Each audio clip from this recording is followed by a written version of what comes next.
Enfin, bonsoir Paul. Bonsoir. Non mais c'est le changement d'heure ça. C'est pour ça, j'étais resté sur l'ancienne. Comment vas-tu? Eh ben écoute, ça va très bien. Eh bien la semaine s'est bien passée. Magnifiquement. Eh bien c'est parfait puisque tous les vendredis nous recevons un groupe en live and talk dans nos studios et nous avons le plaisir aujourd'hui d'accueillir Inuit. Bonsoir à tous. Salut. Tout à fait. Et ce soir c'est même Inuit avec 5 lettres qu'on a le plaisir d'accueillir. C'est ça, j'avais pas eu la bonne fiche la dernière fois. Le sextuor nantais du coup Inuit, fruit de la réunion de Éclectique et de l'ancienne chanteuse de Swimming Pool. Début 2014, tout droit sorti du conservatoire, les 6 protagonistes décident de créer leur formation. Ce sera donc Inuit.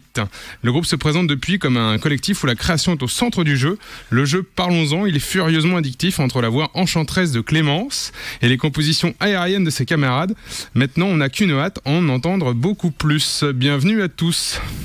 Salut. Et vous regardez à la caméra, ouais, c'est la radio. Alors, on va faire connaissance avec vous. Il y a Clémence, du coup, qui est au chant. Bonsoir Clémence. Salut. Il y a également Pierre qui est au saxophone. Salut. Bonsoir Pierre. Alexis qui est au synthé. Salut. Exact. Pablo au trombone et au percu. Ouais. On a ensuite Rémi qui est au clavier. Ouais. Et Simon qui est à la batterie. Exactement. On l'évoquait dans la présentation, Inuit est la symbiose comme ça de 2 entités, dirons-nous. Feu Éclectique et Clémence qui chantait auparavant dans Swimming Pool. Comment est née du coup la fusion des deux? Là, on a fini le projet en fait Éclectique il y a 1 an et demi maintenant, donc ça date pour nous en fait. Et puis Clémence est arrivée dans le projet. Et ce qui s'est passé, c'est qu'on a changé carrément de groupe et qu'on a changé de nom du coup. Et voilà, ça a donné Inuit. C'est venu comment Inuit? Parce que j'ai vu déjà des interviews où on répondait à cette question. Ah ouais. Je pense qu'elle revient souvent. Mais vous êtes passé par plusieurs phases aussi à vous dire tiens, qu'est-ce qu'on prend comme nom de groupe? Ça a été un long échange ou c'est venu au cours d'une soirée En fait, on l'a pas. Ça a mis. On a continué avec le groupe Éclectique pendant un petit temps et puis on s'est rendu compte qu'en fait on ne faisait plus la même musique et qu'on avait évolué, que nos influences avaient évolué. Et on s'est retrouvés au mois de février, je crois, l'année dernière. Et on s'est dit, il faut vraiment en fait qu'on change de nom parce qu'on n'est plus le même groupe. Et on a choisi Inuit parce que le son nous plaisait. Enfin, les sonorités du mot nous plaisaient. Donc voilà, on s'est arrêté là-dessus. Puis vous aviez l'impression sur les projets précédents d'être arrivé un petit peu au bout aussi, d'avoir envie de faire autre chose. Puis à ce moment-là, ça va avec de changer d'identité. Oui, ça s'est fait assez naturellement. Dans la mesure où voilà, on a rencontré Clémence et puis on a commencé à faire de la musique ensemble. Donc ça avait un nouveau son, donc un nouveau nom, donc voilà. Ouais, c'est ça. Je pense que c'est depuis aussi que je suis arrivée. Ouais. Moi, ça m'a aidé en fait de changer de nom de groupe. Bien sûr. D'avoir eu une autre identité en fait, tout simplement. Et c'était plus facile de démarrer sur un nouveau projet avec tout le monde que de s'insérer dans quelque chose de déjà existant où il fallait adapter. Ouais, c'est ça, carrément. Et justement, avant tu étais chanteuse aussi dans Swimming Pool. Là, le fait que ça soit, on l'a dit, tout est partagé en termes de création, c'est aussi plus impliquant, plus motivant? Ou tu avais déjà ce rôle-là de composition, d'écriture auparavant? C'est différent, les 2 projets sont différents. J'ai pas la même place dans l'un que dans l'autre. Après, c'est une place de leader. Après, là, dans Inuit, on compose à 6. Donc, c'est pas ce qui se passe dans l'autre projet. Et donc voilà, c'est une toute autre expérience à vrai dire. Composer à 6, ce qu'on reçoit beaucoup de groupes, très peu qui composent à 6, comment ça se passe? Au début c'est un joyeux bœuf et puis au bout d'un moment vous commencez à élaguer un petit peu tout ce qui va pas ou C'est pas hyper joyeux bœuf, mais c'est plus triste comment? Triste poule, ce que dit Alex. Ouais, c'est une guerre d'idées. Mais bon, ça se fait pas forcément tout le temps dans le calme. Et c'est un peu difficile, c'est un peu compliqué quand même. Il faut accepter les défauts de chacun et essayer d'avancer. Mais ça se fait. Alors justement, on va lister les défauts de chacun. Yes. Alors, on en a pour 2 heures sinon. Ouais, c'est ça. On va éviter. Mais du coup, il sait accueillir. Hein. Exactement. Mais on compose à 6, c'est un joyeux fatras, un joyeux bordel, mais finalement au bout de 2 à 3 jours, on arrive à sortir quelque chose.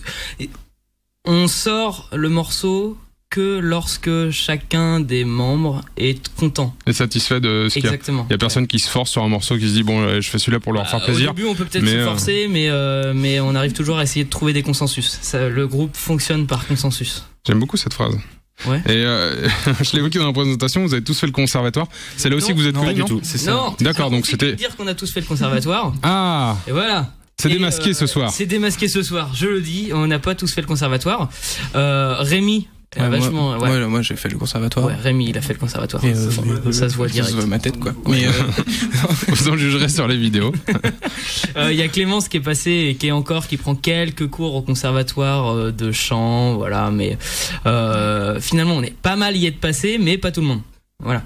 Il y a Pierre qui est passé pendant 1 an, mais il a vite arrêté. 4 ans. Il a vite arrêté. C'est bien, vous connaissez bien en plus dans le groupe, hein, on sent. Ouais, c'est cool. Et Pablo qui est passé aussi par le conservatoire. Ouais. Ah oui, donc il y a une grosse majorité quand même. Ouais, il y a une grosse majorité, mais Alex et moi, on n'a pas fait le conservatoire. Alex, il est hyper autodidacte et. Mais peut-être que pour la légende, Alex et toi, vous allez faire le conservatoire, ne serait-ce qu'un mois pour dire de l'avoir fait aussi. Ouais, prends le micro de ton Alex. Alors, bon, le conservatoire, je pense que ça a plus apporté des problèmes que des solutions. Venons-en au sujet du conservatoire. Non, mais qu'on soit bien d'accord. En ce moment, le conservatoire, ça change rien au fait qu'on fasse de la pop. Par contre, ça fait chier parce que du coup, ils ont tous des cours à droite à gauche, et puis ça pose problème, quoi. Voilà, pour le conservatoire. Merde. C'est chronophage. Oui, parce que c'est sur l'emploi du temps à 6, il est pas évident aussi. Vous n'êtes pas pour l'instant intermittent. Faut trouver du temps. Ouais. Et vous avez. Excuse-moi, mais c'est surtout qu'on a l'impression chaque fois quand on nous dit ça que du coup qu'on s'est rencontrés au conservatoire, alors qu'en fait pas du tout. Alors qu'on est des copains. Hein. Ouais, des copains de lycée, des copains de. Ah aussi à la base de lycée loin. Ouais, mais voilà, de divers. Et puis c'est la passion, c'est la musique comme ça qui vous a unis ou qui vous a rapprochés. C'est le projet en fait. Ouais. Et vous aviez déjà enregistré un premier projet l'an dernier, c'était Baston. Ouais. C'est ça. Yes. J'ai lu enregistré à la maison. Ouais. C'était vraiment à la maison. Ouais, c'était un premier projet vraiment fait. En fait, le truc, c'est qu'on a décidé de sortir un peu le projet Inuit avec 3 titres qu'on considérait à l'époque comme un peu carte d'identité du groupe, et on s'est vite rendu compte que c'était pas vraiment comme ça qu'on voyait le projet, puisque en fait à la base on est vraiment un groupe de live où voilà, et là en ce moment on entreprend on essaye d'enregistrer plus de manière à enregistrer le live, et pas comme on l'avait fait sur ce premier essai là. Sur ce premier essai, justement, ça s'entend pas que c'est enregistré à la maison et que c'est un premier essai. Je défie quiconque de l'écouter et de me dire c'est le premier enregistrement d'un groupe. Enfin, je vais pas dire que ça fait très produit, mais c'est très propre, c'est très fin, on y voit beaucoup de choses. Ouais. Soit vous êtes beaucoup appliqué à le faire, soit il y a un vrai talent dans le collectif aussi pour. Il y a un talent, il y a 2 talents dans le collectif pour enregistrer comme ça, mais c'était très électronique en fait la manière dont ça a été enregistré. Nous, on est revenu à quelque chose de plus acoustique en fait, même dans la manière dont on joue en live, on a viré tout ce qui était séquence, machin, tout est joué. Et quand on a enregistré en fait ce premier essai, c'est Alexis et Pierre du groupe qui l'ont enregistré vraiment à la maison. C'était dans la chambre d'Alexis, quoi. Et parce que Alexis produit de la musique électronique, et du coup ça aide à faire ce genre de prod. Ça sonne rudement bien. On vous laisse vous installer. On va pouvoir juger comme ça d'un premier morceau. Quelle transition tout de suite sur les antennes de Sun.